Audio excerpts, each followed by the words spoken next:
Hey guys, welcome back to the channel.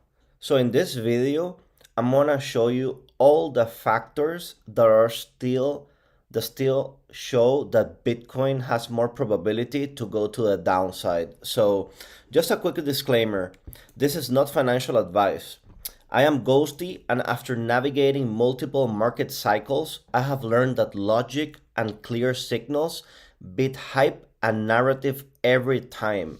On this channel, we skip the noise and we go straight into the charts, the data, and the key factors that build my thesis. No fluff, no filter, just alpha.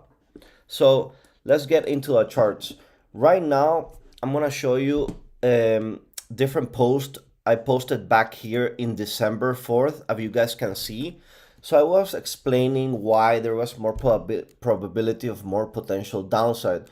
If you guys see here, and we go into this picture, I highlighted we had a high here in the 2021 cycle and a secondary high before the year ended in 2021.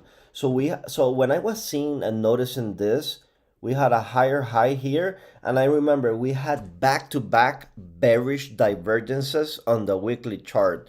So there was a lot of things pointing to limited upside. So if I recall here, I was talking about that we were gonna likely retest the 50 SMA on the weekly chart and then eventually head down to this 50 K target I had at that time where we were at 92K, right? So I was expecting a retest of the 50 SMA the same way I showed you it happened in 2022 before further downside, right? So if I go to the charts, right, and we see we actually had that retest over here, right? We were here, we got the retest, and then boom, we fall to this 60K area, testing these 6 to 7 month key consolidation range that I have been talking about. So you guys can see this prediction is playing out, right? So now I'm gonna show you as well another factor that I'm seeing. I actually posted about this and did a video about this as well. So if we go, let's go to a daily chart. If we go to the if we go to a daily chart, and we can see we're having almost identical price action to 2021. Let's go to a 3-day actually. Let's condense it better. So okay, here you can see perfectly. So if we see, we got a top here, we got a lower high, we got a top here, we got a lower high, right? We tested 2 times this resistance and we rejected 2 times. We test this resistance, we rejected 1 time, we rejected another time. Then we got the price reclaim that resistance, but this was a deviation, and then we had a big drop to the downside.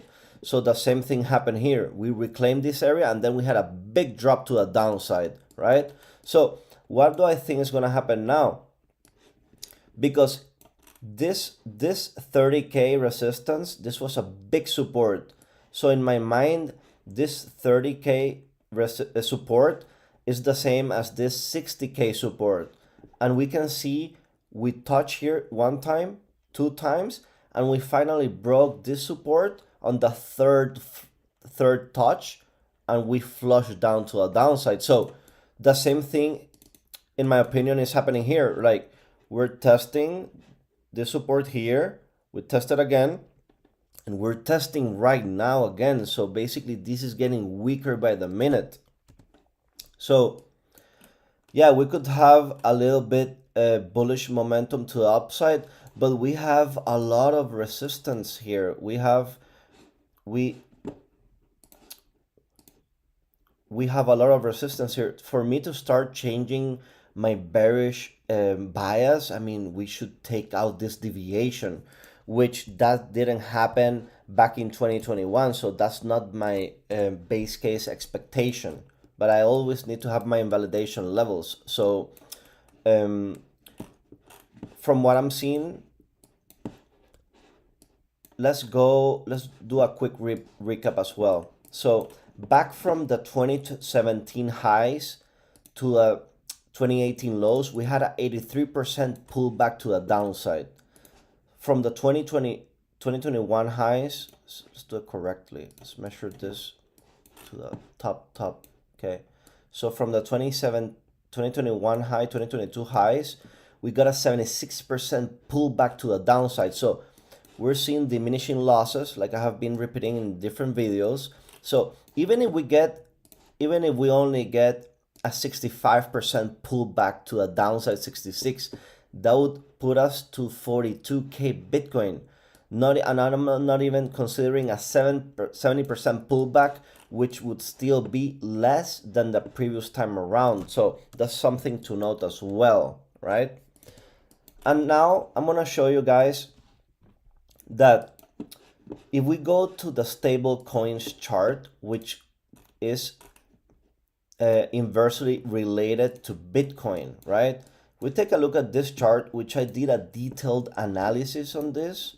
So back in December, you guys can see here in December 31st, I was explaining why and showing more factors as to why Bitcoin had more probability to a downside, because if this stable coins chart, the USDT dominance chart and the USDC dominance chart goes up, basically that means a lot of people are selling their crypto assets and converting them to stable coins. So I always said this was my target, right? 50% dominance.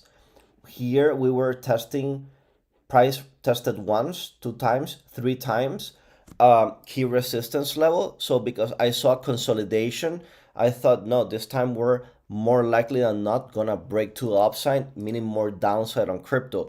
And I was anticipating a golden cross on the 50 and the 200 weekly SMA, right? I was anticipating that, given my outlook, right? So if we go to a chart right now, when I did this call, it was at 8.9, right?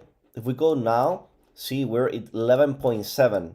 And if we take a look at the 50 and the 200 SMA, we actually indeed got our golden bullish cross, right?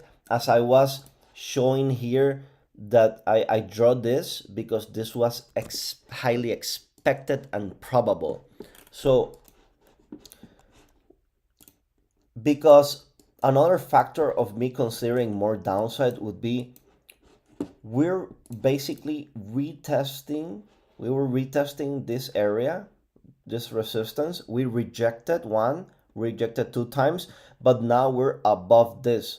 So yeah, I mean, we could have a potential move to a downside here on this stablecoins chart, which would mean short-term bullish price action for Bitcoin. But eventually I think we're gonna go here. How it's gonna play out, yeah, I'm not sure, but I'm seeing the bigger time frame. We could just spike from here, meaning a quicker downside on Bitcoin, or we could have a slightly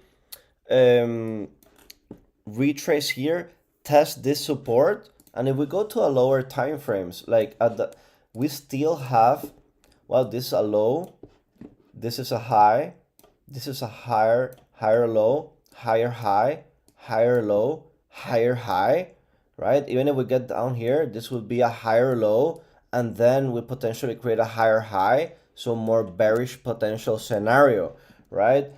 In my opinion, the stablecoins dominant chart shouldn't break this key pivot point, key low. So that's what I'm seeing on the charts right now, not only in the Bitcoin chart, also in the stablecoins chart, and also besides the fractal I showed you guys.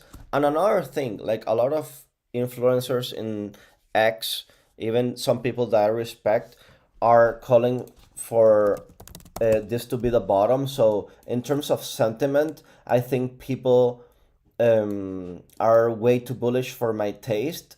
So I don't see a good risk to reward here buying Bitcoin right now, because if we also take a look more data, so from the 2017 top to the next all-time high, basically we had to wait 1070 days. If we take the same measured move from the middle of this 2021 2022 top, 2021 top, excuse me, if we get a measured move on this, because some people argue this was the top, some people argue the other one was the top. Basically, we get a similar move in terms of days.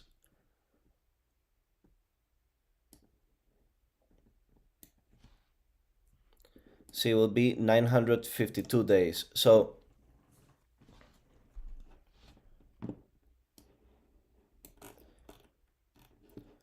okay, so if we take a measured move from this top, let's put 100 days out, 1000 days out, right? There's a possibility we could potentially see new all-time highs, not even maybe in 2027, more potentially in 2028, but I would be watching price really closely to see if that's a potential scenario. Another thing that I'm watching is, let me go to the 3-day, go to a 1-day.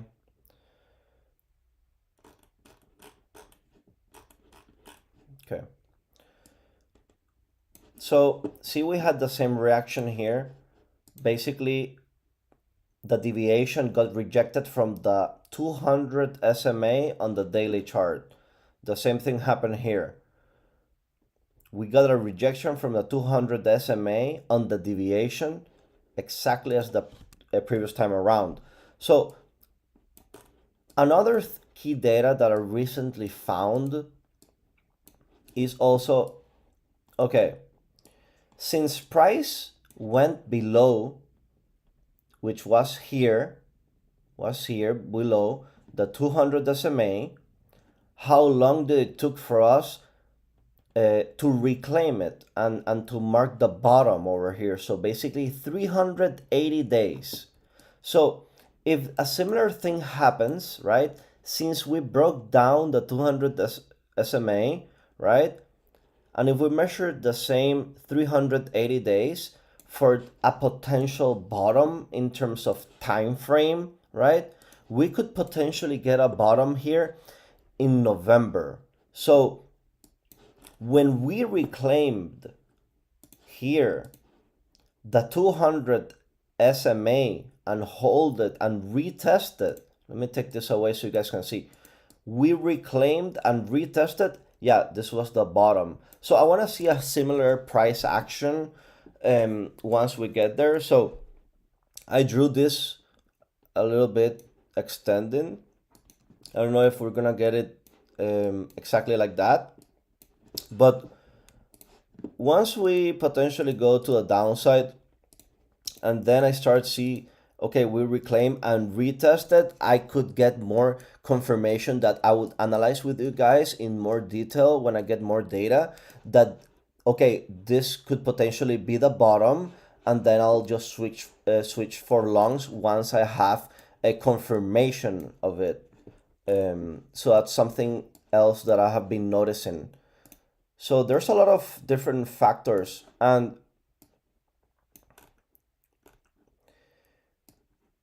we can also see that the 50 SMA went below the 200 SMA, right? Over here. We got the same thing over here. We went below, but we have never reclaim it. See, we try to reclaim it here. We try to reclaim it here, but no, we were kept moving to the downside. When we broke above, okay, that was another factor besides the factor I just explained of confirmation to a bullish upside, right? So I'm not seeing that yet. So it's not only factors, it's not only basic support and resistance, it's a lot of things that I look for to get the probability on my favor, right?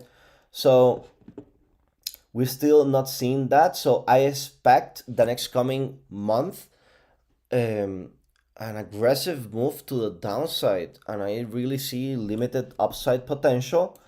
And my invalidation would be if Bitcoin breaks that 82K, but I don't even know if we're gonna get to 75K. Like, I don't even think so, to be honest with you guys.